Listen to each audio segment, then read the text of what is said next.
listening to Deep Cut. I'm Wilson Lai. I'm Benjamin Yap. I'm Ugh. Eli Sands. Hey. Hey, that's me! Hey, friends. You're listening to Deep Cut. I'm Wilson. I'm Ben. I'm Eli. Each episode, we focus on a director by discussing their most popular film alongside a personal favorite from elsewhere in their filmography. We'll also talk about each director's life and career to bring in context that may help us view the movies as they wanted us to. So this week, it was my pick, and I chose the granddaddy of documentary filmmaking, Mr. Frederick Wiseman. What were the movies that you picked for us to watch? Today is going to be a special episode because right before, I guess an hour before, we decided that instead of tackling 2 movies this episode, we're going to tackle 3 movies. So the most popular pick is Wiseman's first feature, 1967's Titicut Follies. And, well, the personal favorite I was going to bring to the episode was his 2015 film In Jackson Heights. And just by chance, we all ended up also watching Mr. Wiseman's most recent film, City Hall, which just premiered this year at New York Film Festival. Let's get into some brief contextual information and background for Mr. Wiseman. I keep on calling him Mr. Wiseman. It's out of like a sign of respect. Gotta show respect. I gotta show respect. And also he's like, I don't know. He's an old man, and I don't know. He's old as fuck. He's pretty old. He's a legend. Is he old? Is he older than Varda? I feel like he might be older than Varda. I think he is. I think he's older than Varda when she died. Yeah. I think he is. What is he, And he's still 92 now? working. It's incredible. I think he's 90. I think he's 90. 90. One of the things that's in Jackson Heights, there are scenes that take place at a nightclub, and to imagine like little old Frederick Wiseman filming in a nightclub. Mm-hmm. Well, Literally fun fact, little and old. Frederick Wiseman made a film called Crazy Horse that's all set in a strip club. And he just made a documentary about a strip club because he wanted to. Wow. Add it to watch list. Add it to watch list, everybody.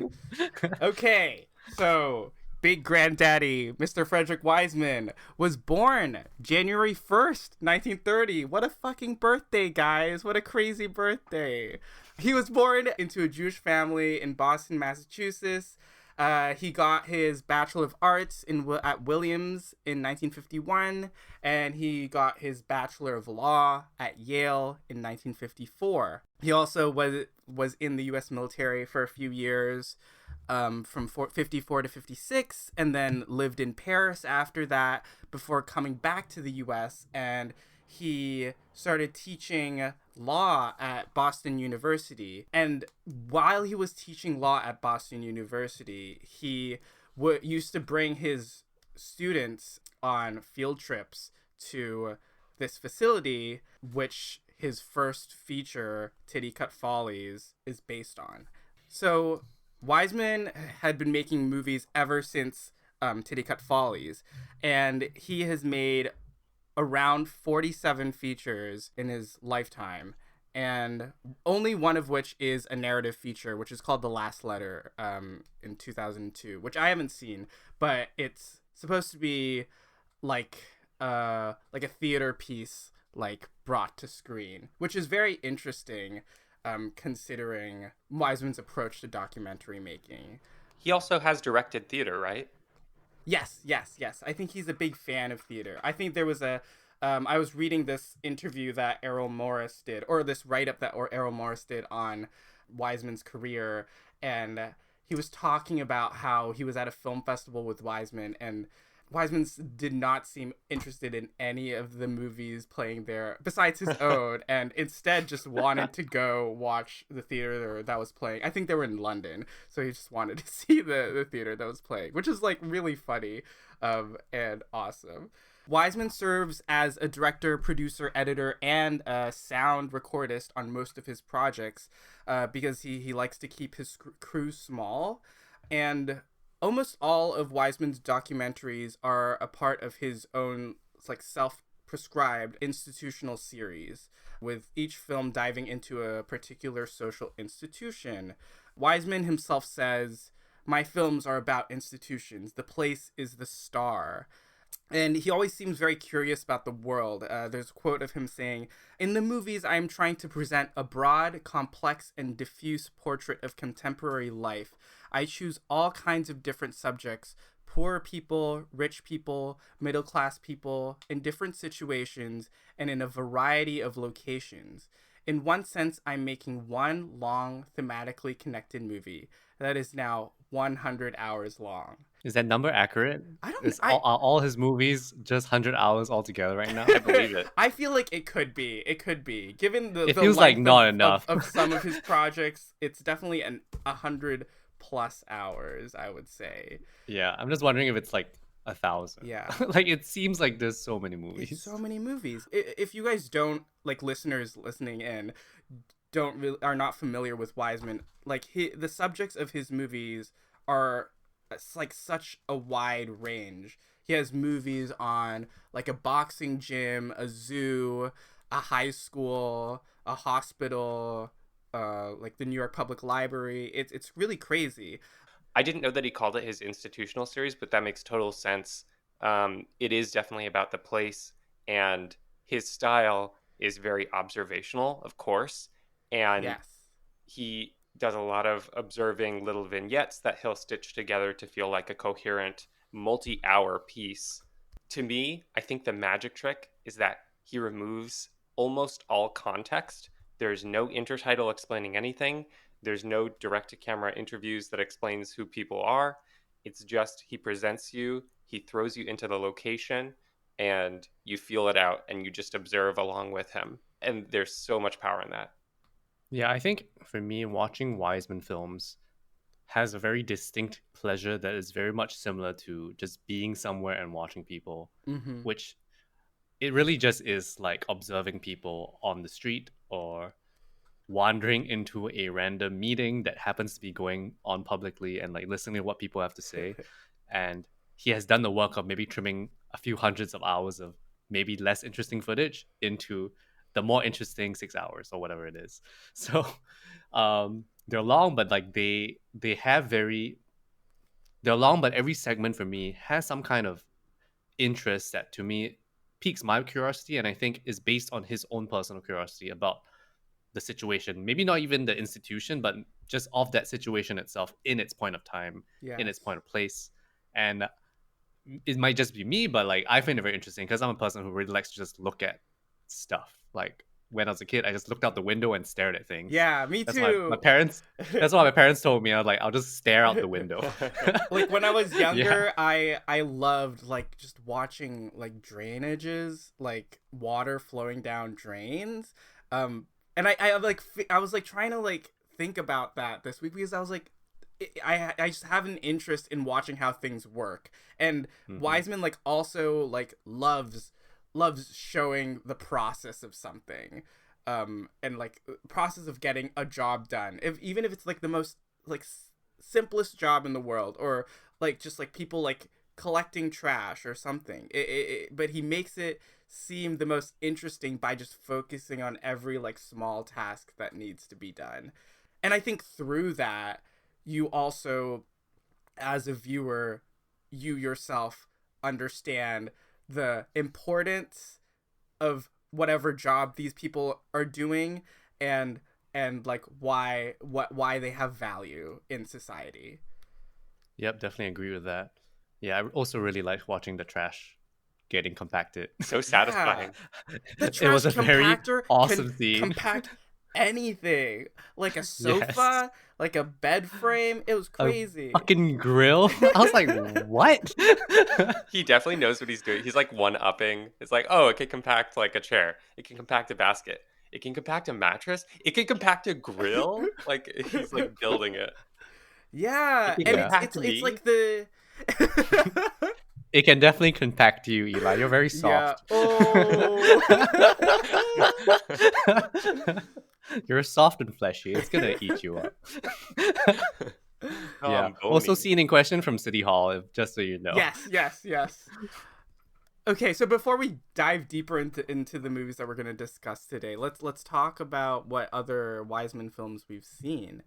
I can go first because I was the one that brought Mr. Wiseman to the table today. I have seen 11 Frederick Wiseman films, which is like not even like a quarter of his filmography. It's so sad. But I've seen Near Death, which is my all-time favorite Wiseman film. I didn't want to like bring it today because it is 6 hours long and it's quite a brutal watch, and I didn't really want to pair it with Titicut Follies, which is also quite a brutal watch. But definitely do check it out because it's a once in a lifetime like movie watching experience. I've also seen Ex Libris, the New York Public Library, Ballet, in which he followed the New York ballet troupe as they went on a tour across Europe, and Boxing Gym, which is about this small boxing gym in Texas. It's really incredible. It's only 90 minutes. At Berkeley, which is about UC Berkeley. High School, which is his second film that he made after Titicut Follies, about a high school. Belfast, Maine, which is about the city of Belfast, Maine, and National Gallery, which is about the National Gallery in London. And I would say I'm a big fan of all of his features, and I am excited to dig deeper into his filmography because I feel like I've only scratched the surface. I'm sure there's a lot more gems to come. And yeah, I'm always excited to watch a new Wiseman film. Yeah, how about you guys? I've seen, a lot of complete overlap with all the things you've seen, but I've seen 5 films, not including the 3 that we're talking about today. There's Boxing Gym, which was also on your recommendation, Wilson, which is great, a great study of bodies, Yes. And movement. And of the first Wiseman I ever saw was Ex Libris, which is, if I'm not wrong, a 4 or 4.5 hour movie. Yeah, I think it's 4 which hours. Is about, We saw it together, yeah. Ben. We saw Yeah, it so in that's my theaters first together. Wiseman, which I saw with Wilson, which was extremely memorable because I did not know what the fuck I was getting into. And it was a revelation. Like, I was like, what? And context is like, I just remember watching it on a pretty, like, I was feeling pretty shitty that day. And I was like, whoa, magic, cinema magic. And it was such an engrossing watch despite being 4 hours long. And I knew, because I had not seen documentaries as observational and as like with such a slight directorial hand that Wiseman does, that it felt like such a breath of fresh air. And he had been doing it for like years, and I just have not seen any of them.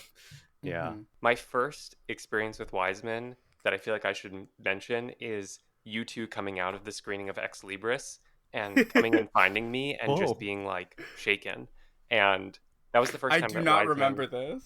No, it's I like do not remember, but cool. I remember sitting nearby and you guys came out of the screening and you were just like completely taken aback. And then I remembered the name of Frederick Wiseman.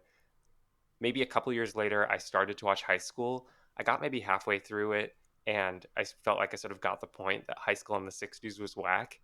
And then and then I didn't watch any of his other movies until earlier this year when I watched Boxing Gym on Wilson's recommendation. And I thought that was really great. I really liked the rhythm of the editing and that every vignette felt like it was just the right length of time. And then this week now, I watched Titicut Follies, City Hall, and In Jackson Heights. And it's been the only things I've watched this week. They're so long. If you add up those hours, it's probably like maybe something That's, like 10, 11 hours. Something like That's 9 watching. hours, if I'm not wrong. Oh my goodness. Whew. But yeah, I want to dive into these movies. But before that, I do want to like talk about how Wiseman himself approaches making his movies. So he usually knows nothing about or knows very little about the subject that he's about to document when he's about to film. And he usually goes and he shoots for mainly 4 to 6 weeks per project. He just like writes a letter. When he was talking about making City Hall, he just like wrote a letter to multiple cities, like city halls in the US, and the Boston City Hall was like the most receptive, and he met with Marty Walsh one time, and Marty Walsh was very open to the idea of Wiseman making a documentary about what goes on in the city hall, and he just started filming the next day. And he says that his shooting process is how he does research for his movies. And then when he edits, that's when he says he writes. He writes the script of the movie. So a quote from him encapsulates this really well. He says, "With fiction, the idea for the film is transformed into a script by the imagination and work of the writer and the director, which obviously precedes the shooting of the film. In my documentaries, the reverse is true. The film is finished when, after editing, I have found its script. If a film of mine works, it does so because the verbal and pictorial elements have been fused into a dramatic structure.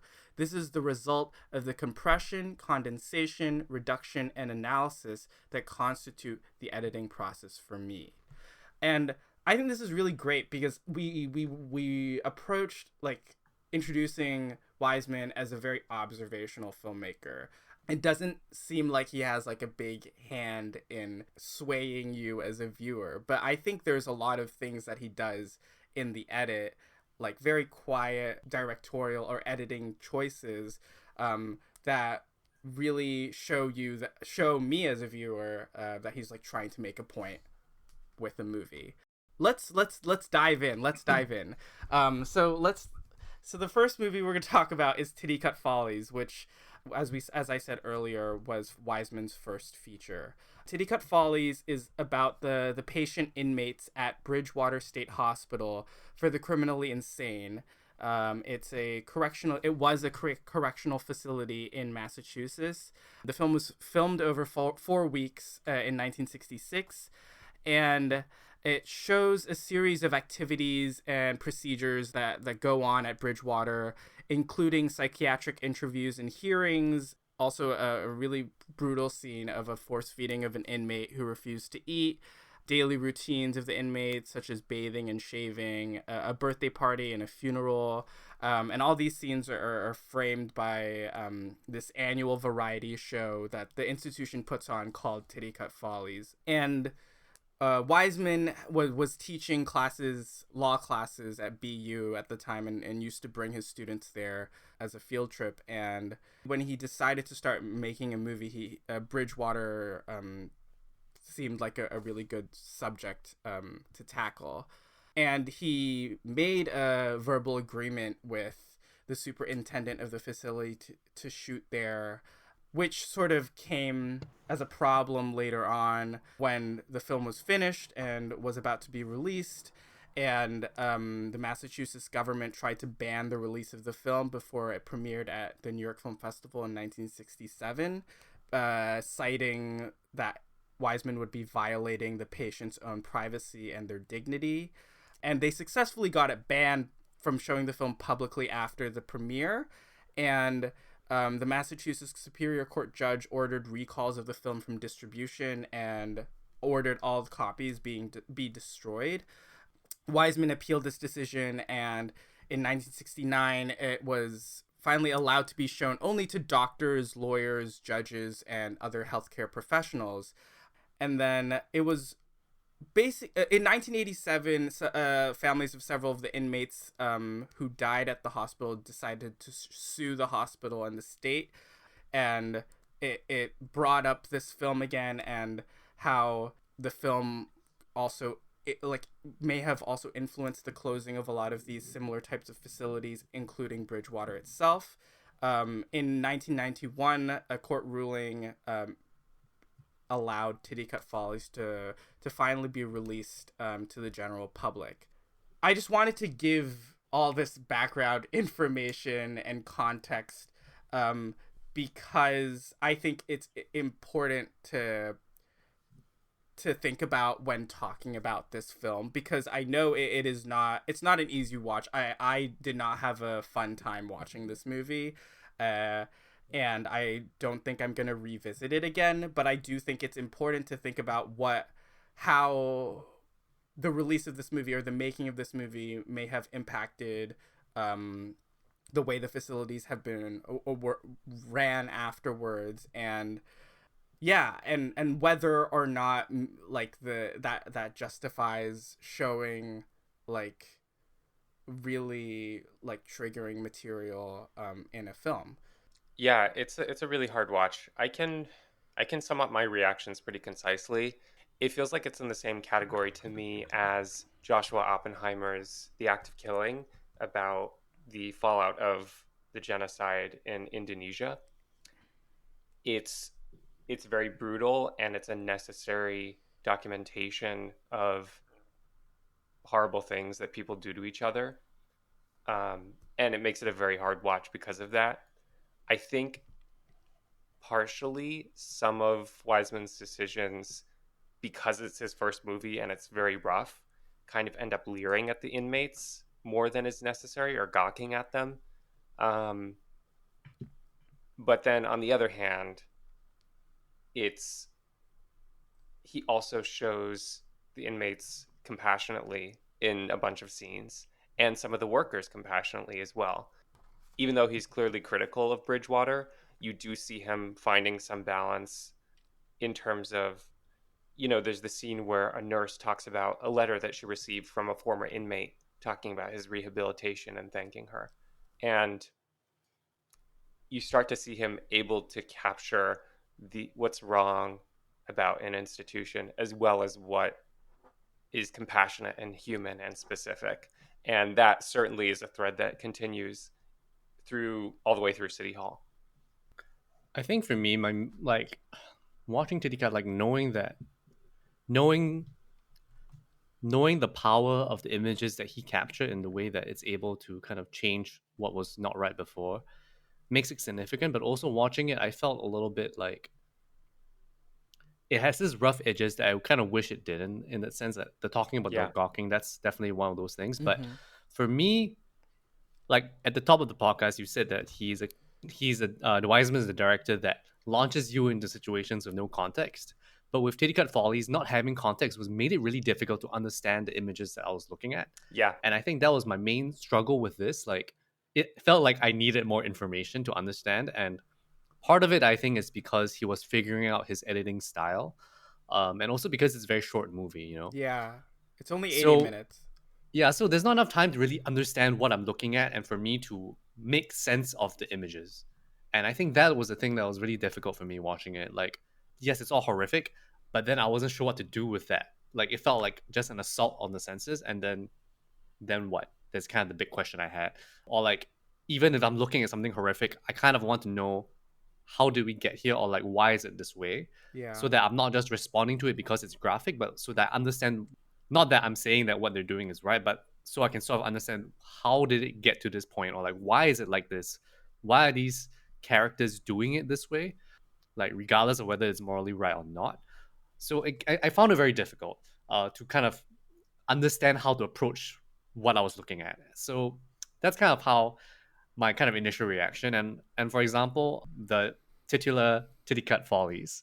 If I didn't know this from reading the synopsis, I wouldn't know that's what I was looking at. Yeah, yeah. You know? But I think it's like sort of what he's trying to do, but it's like so jarring to see the inmates or like the patients like at their worst, sort of like in the nude, like being like subjected to really like horrible shit, and then like cut to the next scene where they're like performing really happily, or like it definitely threw me off when I was watching it. I think Wiseman learned to take a more rigorous approach to backstory and history where it's necessary. Whereas here, nothing is explained, I think, to the detriment of the movie. I agree with you, Ben. In City Hall and in Jackson Heights, he starts to include scenes of people talking about the history of the place where Wiseman is focusing on, right? So he'll have Mayor Walsh talking about the things that the city has done wrong and that they're trying to amend. Or in Jackson Heights, he'll show Daniel Drum or the community members talking about the death of Julio Rivera and the importance of that upon the community. I also want to note that Titicut Follies has maybe one of the most pronounced editing choices I've seen in a Wiseman film, which is in that really horrifying scene of a man at Bridgewater being force fed through a tube, Wiseman intercuts that with another man being shaved. And I think the effect of that choice emotionally is that you have some catharsis and release when you cut away from the man being force fed because you think the scene is done and you're being given relief. And then Wiseman cuts back to the man being force fed and it amplifies the horror. So while an effective choice, it is more pronounced than what you usually see from the editing in Wiseman, you know? Yeah. Yeah, I think he pulls back in terms of like he's become more subtle over time. Yes. Yeah. I would say like he's really learned how to like make his point without really beating you over the head with it. And I think with Titicut Follies, he's trying to beat you over the head with it because of these graphic things. But it's like the images are already graphic, but then he also uses cutting to amplify that, to juxtapose those things using Mm-hmm. intercutting to make it even more um, horrific. And I think it kind of goes a little too far for me, and like it feels Yeah. unnecessary in that sense. Yeah. And I guess talking about it now, I realize. I mean, I've seen mostly his later movies and then Titicut. He rarely goes. He rarely does intercutting between two scenes. He usually finishes the scene and then goes on. He's going on to the next scene. Yeah. He maybe will come back to the same place, but he won't intercut two different timelines separately and like going back and forth between story A and story B. He'll usually show you the whole scene. So like with Titicut, the main one being the performance, just coming in and out whenever he wants, is a this kind of jarring editorial choice, Yes. which doesn't really make sense to me at least, and it feels like a strange skeleton to hinge the more important horrific imagery Right. onto. Right. Agreed. But that being said, I do think that in Titicut Follies, you already see hints of like a stronger like style to come about. I think there are a few things like the presence of Wiseman's camera in every scene and how his cameraman is able to just like get in there, which is really shocking. It's just really amazing to see like later on in his films like where he's able to place the camera and how close he's able to like get to these subjects and these conversations. And what I still really can't get my head around is like the fact that these people still who are being filmed, even in his most recent films, act so normal even though they're on camera. And I feel like it makes more sense for the older films because I guess the idea of having cameras in your face was not like a big thing back then, but in 2010s, and it's just really incredible how everyone still manages to act so natural in his films. And also I also wanted to bring up the fact that how he returns to certain characters throughout the course of the film. We can see this also in Jackson Heights and in City Hall. But I remember like there's this one patient who at the start of the film was already like complaining about how the him being in the institution, he knows that him being in the institution is not doing him good, and it's actually making his mental state worse. And he complains to his handler, and then they do nothing. And then later, much later in the film, he has this meeting with a group of doctors, and he says the same thing, and they're like, oh yes, your situation is not getting better, but instead of like trying to move you or like try to listen to you and your concerns, we're just gonna change the meds we're giving you. And seeing how time has passed, but also seeing how things have not changed for him is like really a big punch to the stomach. Yeah, and I think he employs that sort of like returning to certain scenes or to certain characters a lot in his films. That feels like the quotation that you cited, Wilson, where he's finding the dramatic structure. There are like three scenes with that gentleman that you're talking about. Though also what you're saying about how he manages to sort of make himself invisible in this kind of magic way with so many of the people who go into Mm-hmm. his movies. I do see gaps in that in Titicut Follies. I get the sense that some of the workers in Bridgewater, in particular the one psychiatrist, may have been a little emboldened by the presence of the Yes. camera in ways that I don't see in his later movies. In his later movies, feels completely invisible. It's so remarkable. People just let down their guard. I mean, maybe I let down my guard with this adorable 90-year-old little guy next to me, you know? Yeah. Well, it's all about how he just says all the time that he only shoots with him and his cameraman, and they're so light on gear that it's just like, I think it's just him, a cameraman, and then an assistant who helps with camera. I mean, he does the sound, and John Davey, who's the cinematographer that he works with now for most of his films, is just shooting handheld. And I this is really funny because a funny quote that he calls handheld wobbly scope, which is so hilarious. That's a better name. I love that. Also worth noting that John Davey mostly uses telephoto lens, which means that he can be somewhat far away. Although you can definitely tell when he's close, and then when I feel like I'm close, I'm just like, wow, these people, how are they feeling so natural in front of the camera? Because I'm gonna clam up. Yeah. Like, I'm not gonna be myself if the camera's pointing right at me. Like, you're sitting next to me at a boardroom, pointing the camera right at my face, and I gotta just do my work. Mm-hmm. That's not happening. Yeah. But I wanted to go back to talking about that man that you were talking about in Titicut that we go back to a few times. The guy who says that he shouldn't be there because yes, he's a criminal, but he says that he should not be here because he doesn't require so-called the services of a asylum for a mental asylum, I guess we call it. I'm not sure what's the right term for it.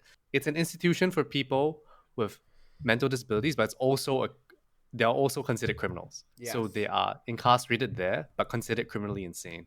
So he decides that he's not part of that group of people. And I think, to the credit of launching us into this with no context, is that we are forced to understand these people as people first. We're not given a primer that, there are people in this institution. There's no title card that tells you that this is an institution for the criminally insane. So you're not primed to think of them as that. You just have to take them as they are. There are many long monologues by different inmates who just talk about stuff, not necessarily stuff that has to do with being in prison.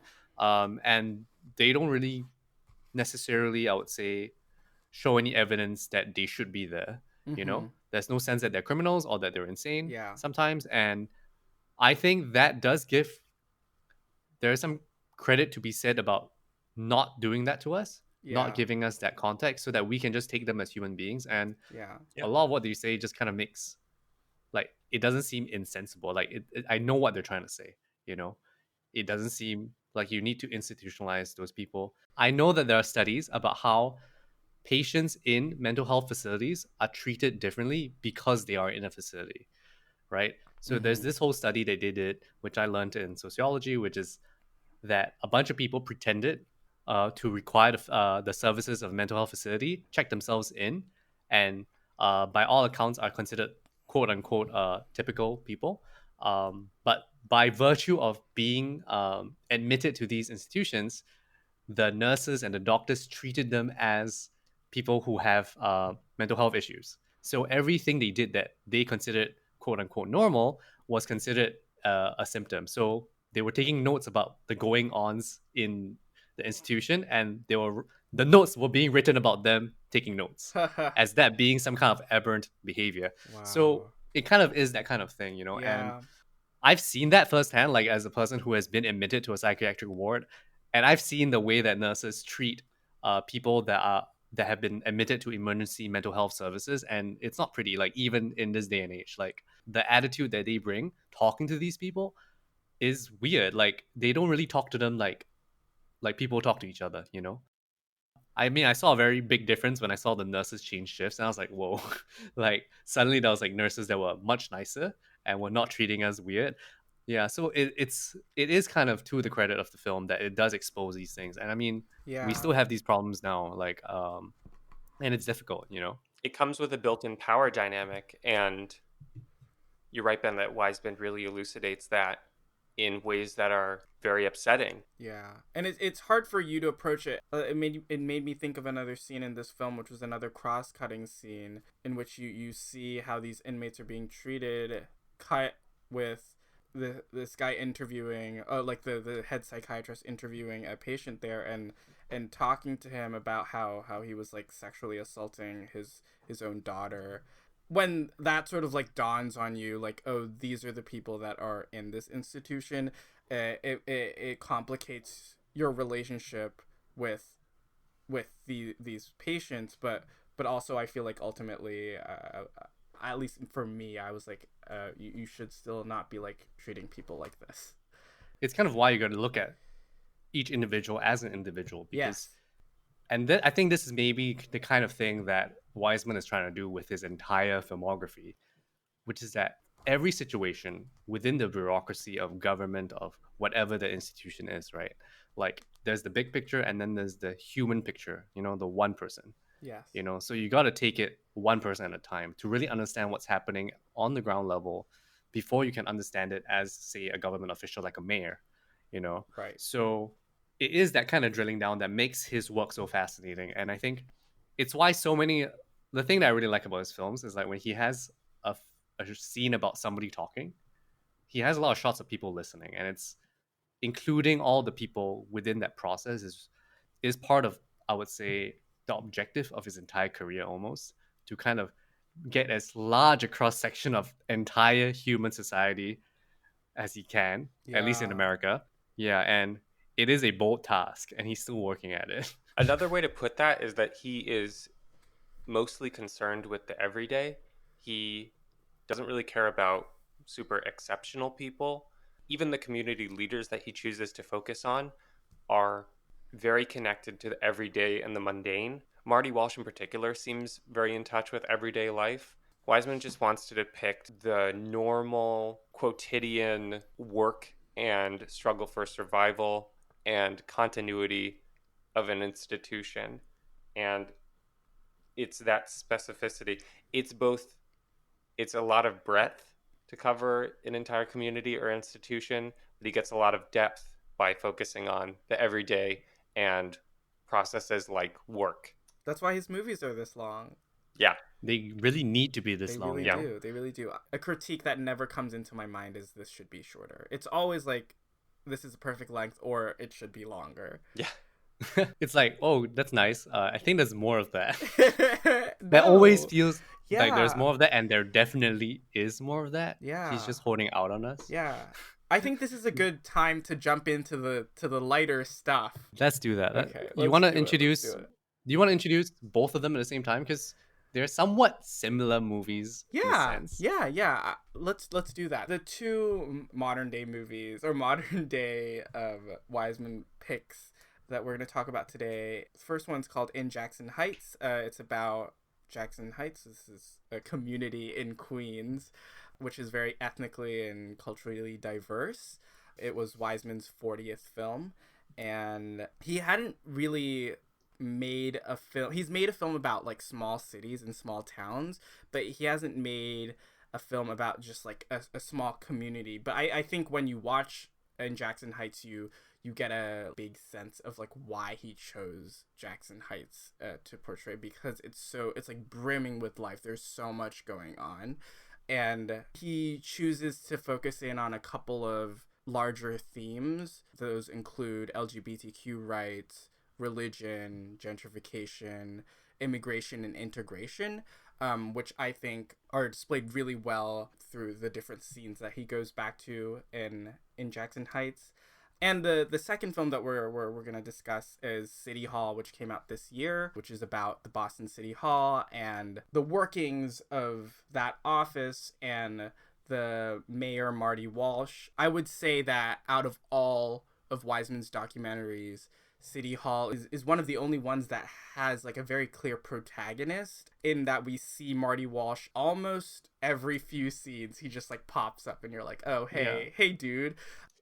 But when being interviewed about making this movie, Mr. Wiseman said that he believes that Marty Walsh is like a good politician because whenever he would go film a public event by the office of the mayor or the city hall, Marty Walsh would always be there. And that is why Marty Walsh appears so much in this film, is because whenever Frederick Wiseman was shooting, he was just there. Which I think is really, really awesome. And I feel like, because I was reading a lot of like comments, and I think I read something by the Boston Globe about Frederick Wiseman's City Hall depicts Mayor Walsh in a very, very positive manner, in a way that I feel like a lot of people in Boston don't really like Marty Walsh.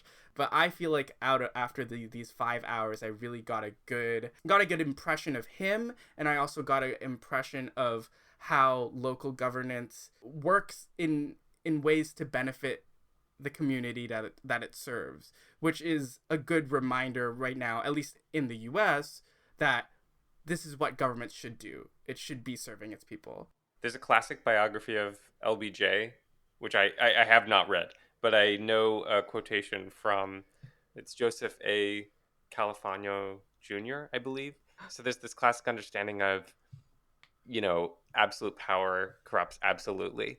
But what Califano says is that when the guy gets power, you actually see what he wanted to do the whole time. It's not so much that power corrupts. It like reveals true intentions. And I think you get a sense of Marty Walsh's intentions through the structuring of this movie and the kind of information that Walsh reveals about himself to the public.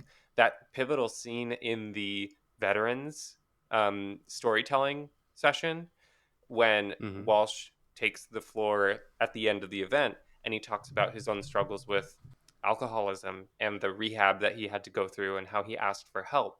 You see him using his personal story of his everyday life to reach out to his constituents and offer them help.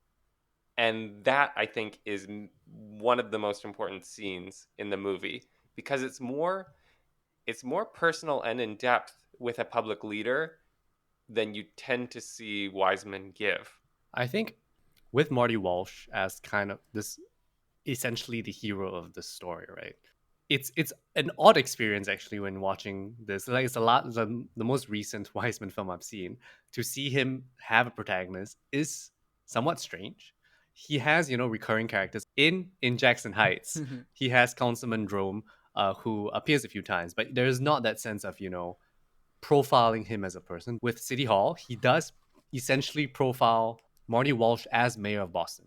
And it is somewhat of an odd experience doing that. It almost feels too much like it's valorizing the man. But it works because in any other filmmaker's hands, this would not feel odd, and he is used as such a strong structural device to make sense of government because he is, to his credit, seemingly embedded in the entire structure of government from his position downwards. Like he seems to care from his position and all the other positions below. So it works. Yeah. No, I feel like in some ways it's sort of like rubbed me off in a wrong way. It's like, oh, like we are sort of like the pinnacle of like Obama era like liberalism. Like, yeah, oh, a little bit, yes. Like like talk of diversity or I don't know. Like some of the scenes just like this is why government doesn't work some of the time because people just talk around ideas and really like they don't really want to get things done.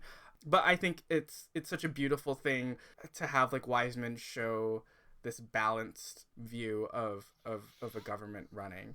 Yeah. It's a remarkable feat of both showing those micro vignettes and then extending them upwards and seeing how they're affected by the kind of macro level of policy that happens at the mayoral level. And then even further, there's a lot of mention of how the work that happens at the city government level gets affected by national policy under the Trump administration at the time of filming. And I think part of the thesis of the movie is how the masthead leadership in this movie at the mayoral level affects and trickles down to those smaller jobs and constituents. And I think a very important scene comes in the last hour or so when there is a community meeting between the board of a marijuana dispensary that's planning to open up and local members of the community. The community is in Dorchester, and it's a back and forth dialogue where the community members are expressing their concerns and trying to make sure that the business owners have done the proper legwork to understand the impact of opening up in Dorchester. And the board members of this business that's planning on opening end up saying, well, the city is sort of failing in its policy of how we should be going about understanding the effects of opening up. And it's hard to say who's really kind of more responsible for it, but Right. it does. I also think it's important to note that most of the community members are black and brown, and the people that were setting up the weed dispensary were white and Asian. Yeah. It's a very stark image when you look at it, and there's not much comment about it, but I think it really plays into what he's trying to say with the film, definitely in terms of racial injustice. And also, it contrasts with the kind of idealistic speech making that we've seen public figures do elsewhere in the movie. It does contrast talk and the implementation of policy in the ways that you guys are both citing here. And I think that's like such an important scene as well, because I think that when talking about Wiseman's hand in editing and what he chooses to keep, like, this is probably, I would say, like a 15 to 20 minute scene of these people talking, but I think you need to get the time with these people, and actually Wiseman having us sit down and listen to all of what each of these community members have to say about this project, like not cutting them off at any point, and showing multiple points of view about this new weed dispensary opening makes you understand much more why there's pushback against it. I think the scene is definitely critical in showing that it's, not this film that's about how government works, because government doesn't always work, and in fact it's most of the time not working. But I think what's interesting is that before we're talking about how he always includes shots and close-ups of people listening, and most of his scenes are about community meetings, about talks, about speeches, so the people listening don't talk. But in this scene especially, we begin with people talking, and then we have shots of people listening, but then all the people listening start talking. And I think that's extremely critical in, like, it's a reversal of all the scenes we've seen before. There's so many scenes of speeches about budgets and all kinds of boring crap. And then here we have scenes about people talking so-called back to the people who are talking at them. And that's also in the scene slightly before that, which is about disparity studies, about, I think, construction contracts. Yes. And then one of the listeners has a very long complaint about how his company has been struggling for 20-30 years and not being able to compete with white companies who start out and immediately are able to get much more lucrative jobs. So he has this very large overarching structure where the scene types change over time, and I find that very fascinating when you look at it in a macro perspective. That's a great catch, man. When talking about how Wiseman structures his movies and how he patterns these like similar types of scenes and in different types of scenes to give you as a viewer like contrast in like seeing like this works or this doesn't work, or and like allowing you as a viewer to make your own conclusions based on the context that he's presenting these scenes to you. It's just so effective, and I haven't seen any other director do this because they've never been able to like have the opportunity to film so much in order to like have this sort of patterning. And I think this patterning is just as strong in Jackson Heights, where you have these threads of religion and activism and grassroots organizing just sort of like weaving in and out to form this like tapestry of a group of people living together and then just trying to help each other out. What really stood out to me on this rewatch was the scenes with these, I call them now these anti-gentrification warriors who were talking to local business owners about this new gentrification scheme called the Business Improvement District, and trying to get them to rally against it because they were sort of like tricked into agreeing to have this scheme happen. It was really like empowering to see, because in an early scene they were talking to this business owner in an empty mall, and he was talking about the problems of the people that they voted for not representing them and not helping them. And then later on you see that business owner in a community meeting with other business owners trying to get them on board to fight back against the BID. And it's just like so beautiful to see these things build throughout the course of the film. But it's sad to hear that the BID did eventually go through, like, after the making of this movie. But it is a powerful, like, storyline to follow through the course of In Jackson Heights. It's one of the things that makes In Jackson Heights feel like such an essential film to me. I think of the two, City Hall and In Jackson Heights, not that anyone's asking me to compare them, but In Jackson Heights feels like the more essential of the two movies because it is filmed at this precipice point for the community of Jackson Heights, and it's positioned right at this time when it's sort of a deciding moment in New York City history of what's going to happen with gentrification. The business improvement district is not something that I knew about before this movie, and if a hillside is kept in place by trees, and if you remove those trees, then the entire landscape slips away, then the business improvement district plan is like a deforesting machine. It's I didn't understand how businesses are the things that keep a neighborhood and community stable, and that once you remove them and replace them with corporations, it's just a slip slide into evictions and gentrification. That sequence where someone explains that phenomenon is something that I think every New Yorker should watch. When we talk about the best movies about New York, In Jackson Heights is going to be at like the top of my list for a while, I think. Yeah, it's really great. I feel like there's just so much to talk about with In Jackson Heights. But I also I like do want to bring up like the like really shocking amount of times that I laughed out loud while watching this movie. Yeah. Like there's this scene outside like a grocery store where he has there's like a lot of flowers on display, and who sang Talk Dirty to Me? The song Talk Dirty to Me is playing. I know 2 Chainz isn't involved. Yeah. I don't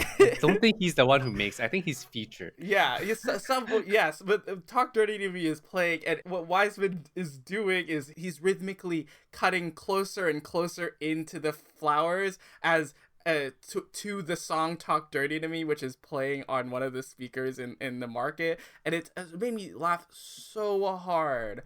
It's a surprising scene. Yeah. Yeah. I mean, flowers are basically plant genitals. It makes sense. Oh, it is Jason Derulo. I was right. Derulo. What's really great about Jackson Heights is, I mean, because Jackson Heights is just such a dynamic and vibrant, interesting place. And the thing I noted was that I never know when a scene is going to begin. Like with all his, like with City Hall, like he cuts what they call in Ozu films pillow shots, right?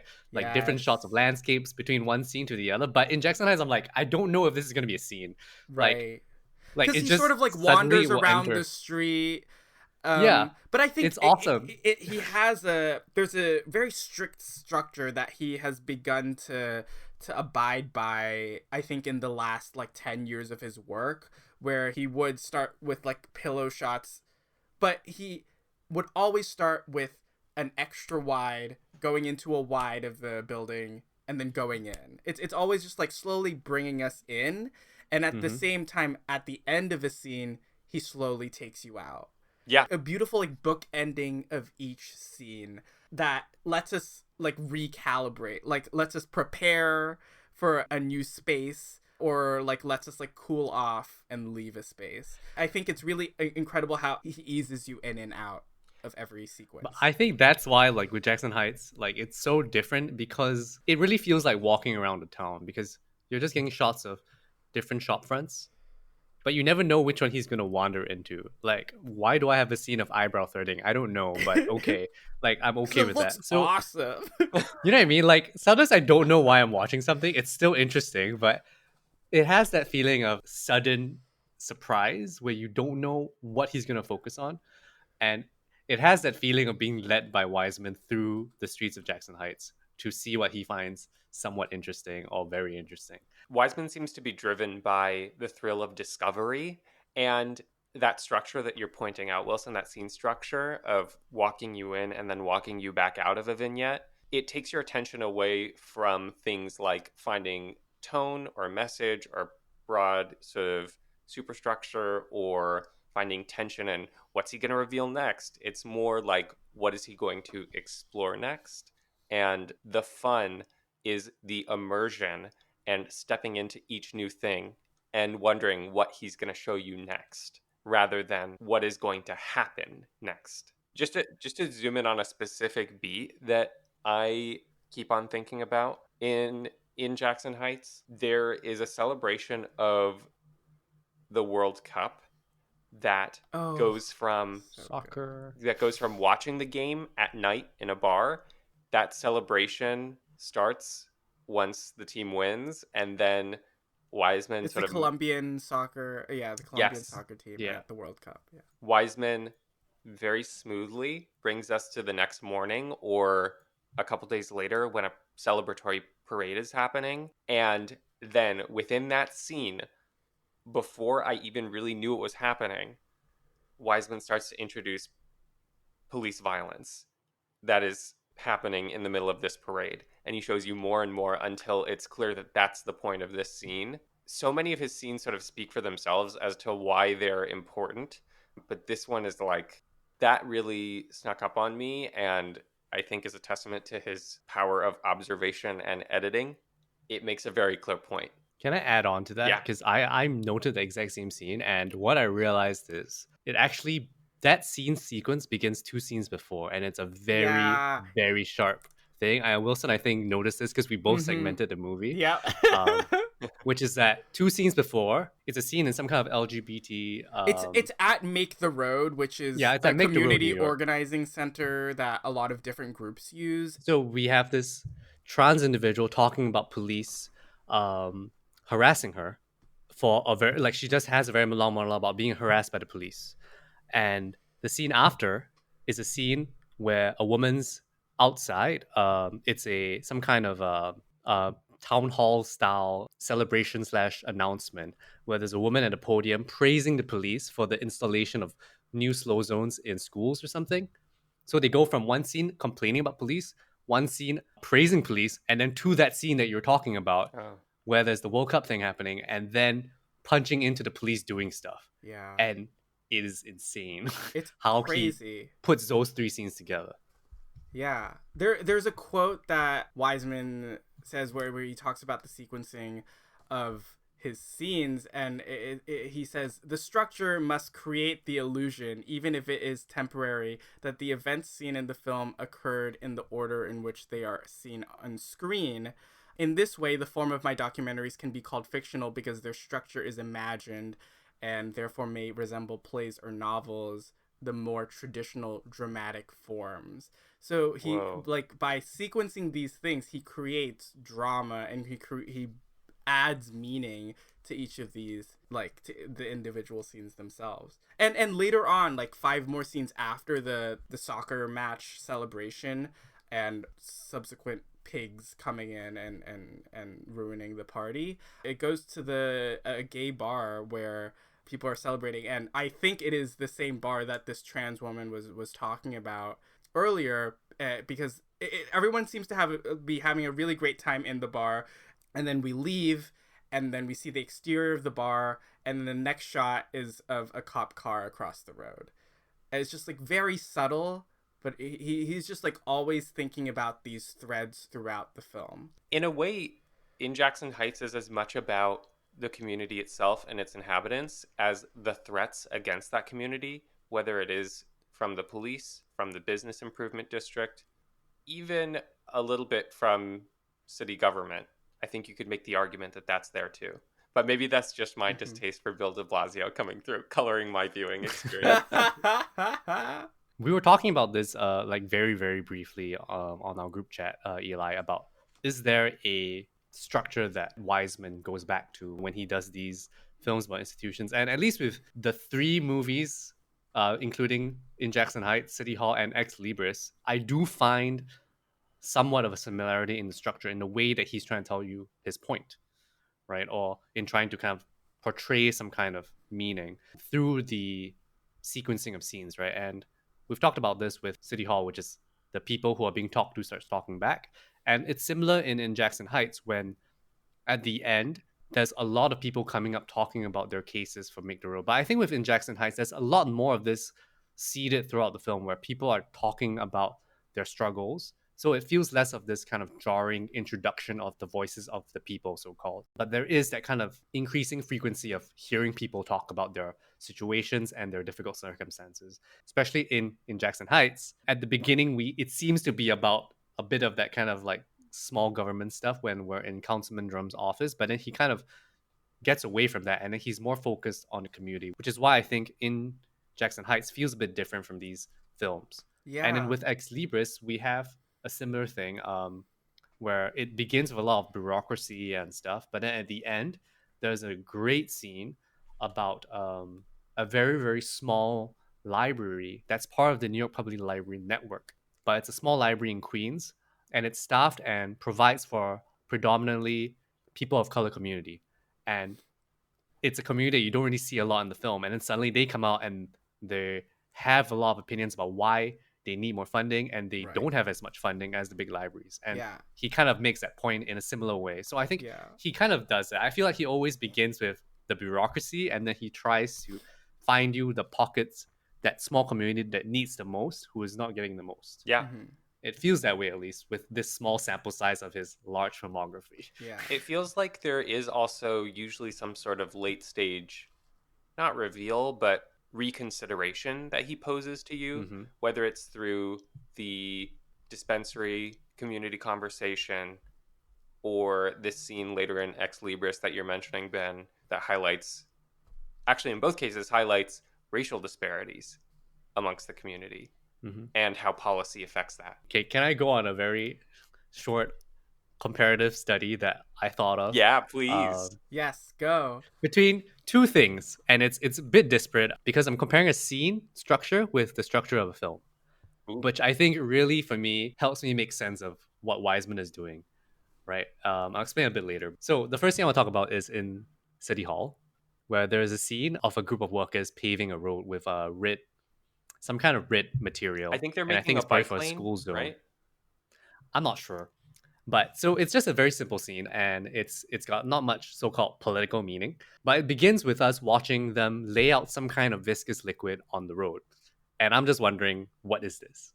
The whole time. I find it very interesting, and it's glistening in the sun. It's very beautifully shot. And all I'm thinking is, what is going on? Right? And then after a while, after they pave it, they spread this liquid around, then they show you this kind of red gravel dusty thing, and then I realized that the liquid is glue, and then they're trying to paste this kind of red coloring onto the thing, so to create a bike lane or whatever it is, a slow zone or something. And so that's how that scene plays out.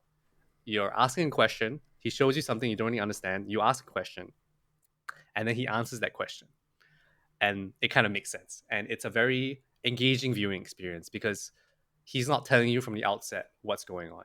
He lets your own curiosity bring you in. Yeah. So that's my first example. So that's a very, and I think he probably does that with a lot of scenes as well. But this is a very simple, process-oriented way of looking at how he edits a scene. My second one is, if you look at in Jackson Heights, me not knowing much about New York City and its people that work in government or whatever, I don't know anything about Councilman Drum. I know nothing about him. Okay? So we begin the film learning a lot about him. Not as much as we do about Mayor Walsh in City Hall, but we see what he does for the community. We see how entrenched he is within the community, like that he knows the people. It seems like the community likes him. He seems like he cares a lot about the people that he works for. But that's about all I get from him. I don't know that much. I just know he's the councilman. I don't really know what that means. But then that's within the first hour, and we don't really see that much of him after that. But then later at the end, during the Queen's Pride Parade, he comes out with a feather boa, he's dancing, and Wiseman has this shot. He has a shot of the float, and it says Councilman Drome, the founder of the Queen's Pride Parade. Yeah. Which I didn't know, and I was like, oh, that makes so much sense. That's why he's so passionate about the parade Yeah. in the previous scene that we saw before. And I was like, Because one of the very first scenes in the yes, movie is an organization, or like a sort of meeting to organize the Queen's Pride Parade, which he is hosting. And he's exactly. talking about the importance of the LGBTQ community in Jackson Heights, and it's what keeps them strong. Which happens Yeah. in a synagogue also, which Yeah. is incredible. He's also one of the first two openly gay city council members.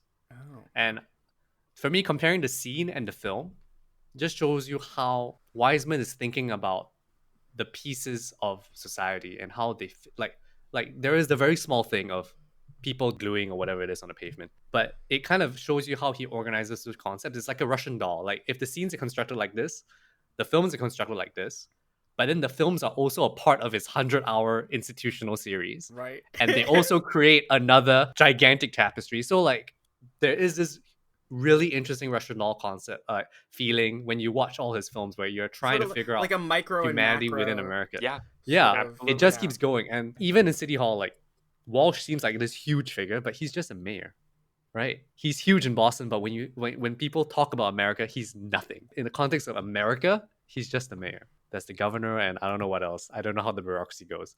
Yeah, We just made So all our there's, Boston like- listeners mad, if we have any. so there's so many of these parts. It's just like little Legos that just stack up over and over again. I can't think of another director who manages to convey the convergence of macro community structure and micro individual everyday. Can you talk about this scene that you noted down, Wilson? Which from one? in Jackson Heights? Which the last one? one? The taxi driver school. Oh, it's incredible. So love that guy. it happens really. It's the third last scene in the film, and it's this taxi driver school, and there's this guy, the instructor, who's teaching like things to do and things not to do to a bunch of, I think they're South Asian taxi drivers to be, and he starts teaching them the cardinal directions in like the most ridiculous way. It ends up being like he's like, oh, never ever smoke weed, and then he's just like, he calls out one of the people in the class, and he's like, yeah, you do that, right? And I was just like so shocked. And when Wiseman was getting interviewed for this about this movie, he said, quote, I knew that I'd led a clean and moral life when God gave me that sequence. And it's just really incredible to think about, like, yes, it's edited so tightly and structured so well, but how he gets these scenes is that he just goes to places and he's just shoots, and if he gets a good scene, then he gets a good scene. If he doesn't get a good scene, he's not going to use it. It really feels like he films for the whole year, but he doesn't. He films for like 4 to 6 weeks at a time. But in And City that's it Hall, for, he like, one does film at least at different points in the year. Right. There's Yes, snow. yes. I think so. There is snow. Yes, yes, yes. Yes, the seasons change. Yeah, that's the word. There's for it. snow. Yeah, but I don't think he goes out for the whole year. Like he has different bursts of activity. Or maybe he does a day every few days. I don't know. Yeah. But Yeah. it does convey the passage But of time. It does feel like I'm watching Yeah. a year in Boston. Mm. Yeah, it's true. Yeah, it's so incredible. I cannot think of any filmmaker that does it like him. And I'm sort of like shocked to think that, like, why aren't other documentarians like employing this method? Unless Yeah, it's like it's- really time consuming, but this guy has churned out 47 movies in Makes one a year. Yeah. yeah, so it one 5-hour movie a year, so yeah, better get on it at other documentarians. Yeah. I'm trying to think of more like other favorite scenes. I'm thinking now of early scene in City Hall where there's a woman and she's pronouncing two women.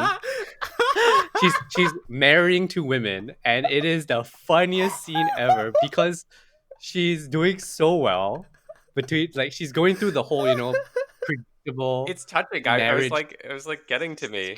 script. and she's just going, and she's doing so well. At the end, she says, I now pronounce you married. And it's comic gold because it goes on for the entire sequence before she gets to that mistake, and she makes no other mistakes. It also fits in thematically as well because it sort of Yes. shows the speed bump on the way towards progress, I A guess. more progressive society. Yeah. Yeah, It's perfect. It's funny, but it also makes a point. Yeah. In the first 30 minutes of the movie, it's Yeah. fantastic.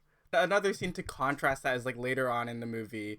He goes into the office, like people like sort of they're trying to fight against their parking violations, their The traffic great violations, Oh, scene too. yeah. Yes. and this guy's like going in and he's like explaining, oh, like I didn't know what the time it was like a pretty old guy, and this like young woman who was there. It's like, oh yeah, this happens to me as well when I was like with my girlfriend the other day, and like we like missed the parking spot, and I'm like the casualness of acceptance of sexuality or different sexualities is just really great to see. And I know that Wiseman himself is not like with filming, he's not like steering us in like a direction like, oh, we're gonna focus on like LGBTQ stuff or what the government is doing about racial breakdowns of the government, but it's just like how it is, and this is how American society is like progressing in a way. He shows how those questions permeate all levels of policymaking and work that the city needs to do.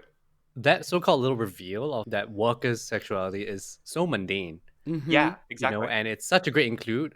And I love how it comes about because it's also weird that this public service worker suddenly is telling me about her personal life, trying to avoid parking tickets, which is just kind of cute and weird. Like, why are you telling me this? Just dismiss my ticket and let me go. But it's nice. It's even Yeah, it's very nice. even in bureaucracy, there manages to be a little spontaneous little connection that strikes Yeah, up. and it's so nice.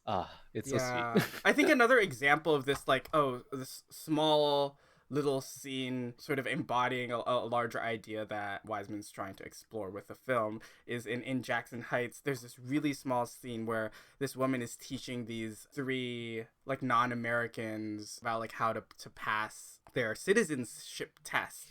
And I don't know what exactly she was like. She was asking them. Oh, she was like, "Oh, why do you want to be an American?" And then they had to remember to like say something like, "I want to be able to vote."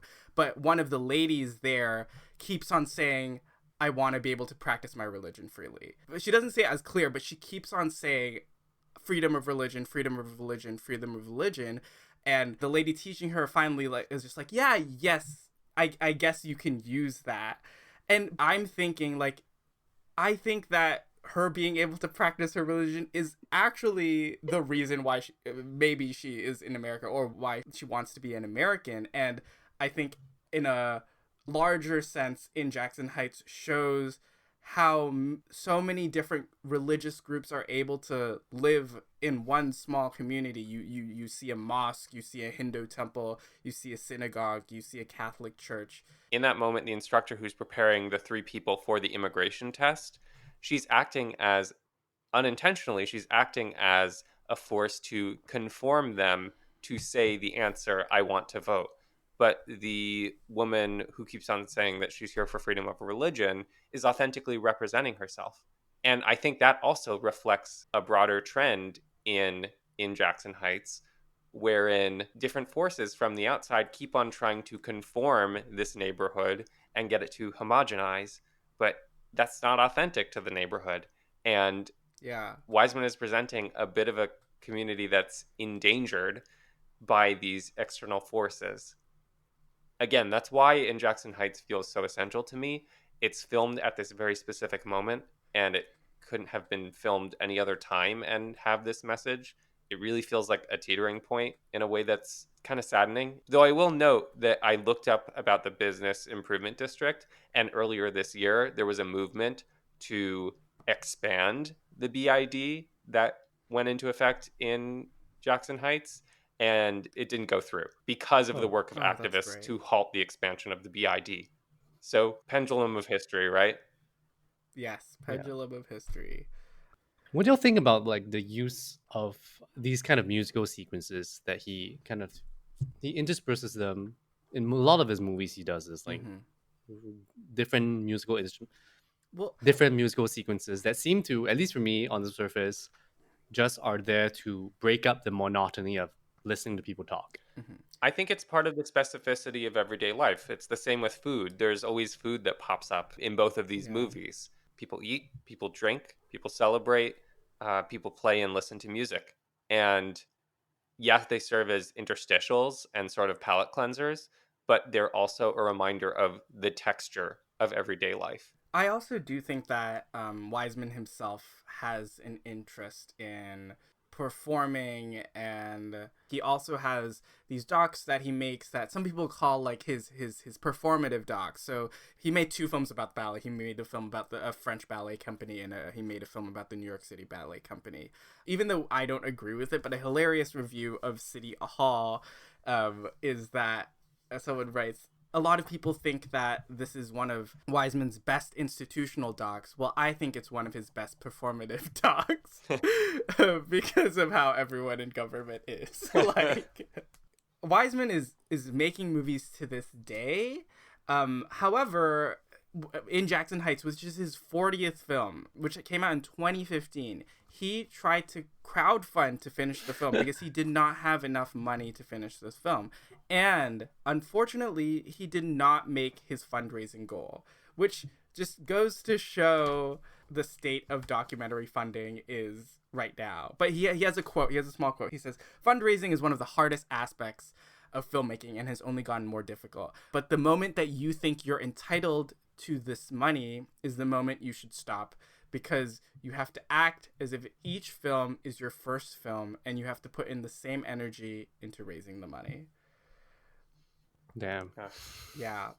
The man's still doing it at 90. He's It's crazy. 90 years old. If you've gotten this far into this episode of the podcast, you haven't seen Wiseman's work, I really do hope that you go out of your way to check it out. They're long movies, but I personally guarantee you that you will come out of it having learned a lot and having experienced something that I feel like is really unique. I will say I've been less bored by his 4-hour-long movies than by some 90-minute narrative films. Yeah.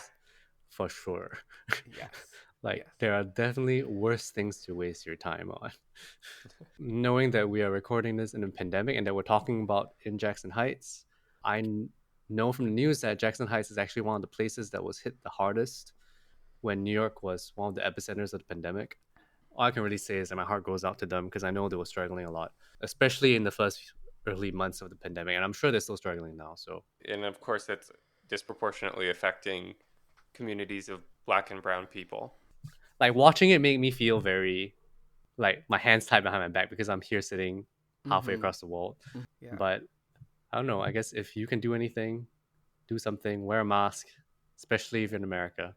Yeah. Yeah. Oh my God. Please wear Please. a mask. Even watching from New York, it feels like watching from very far away, both geographically and temporally. It really feels like already kind of a time capsule, unfortunately. Yeah, having moved away from New York, it was a little bit of an emotional watch because I feel like there's just so many aspects of, like, I think Wiseman really understands what makes New York so special as a city. There's a really special place in my heart for New York, and it just made me think about it a bit more this week. Special place in our hearts for Frederick Wiseman. Oh yeah, if you're listening to no, he's not. Oh, he's not gonna be listening to this. But If Mr. Wiseman is listening to this, I love Wilson's you. your number one fan. I love you, Frederick Wiseman. Okay. So thank you all for listening to this episode of Deep Cut. Please be sure to subscribe to us wherever you listen to podcasts and give us a follow on Twitter and Instagram at Deep Cut Pod. And thank you to Justina Yam for creating our artwork. Yay! See you guys on the next podcast episode. Be well. Take care. Please wear a mask.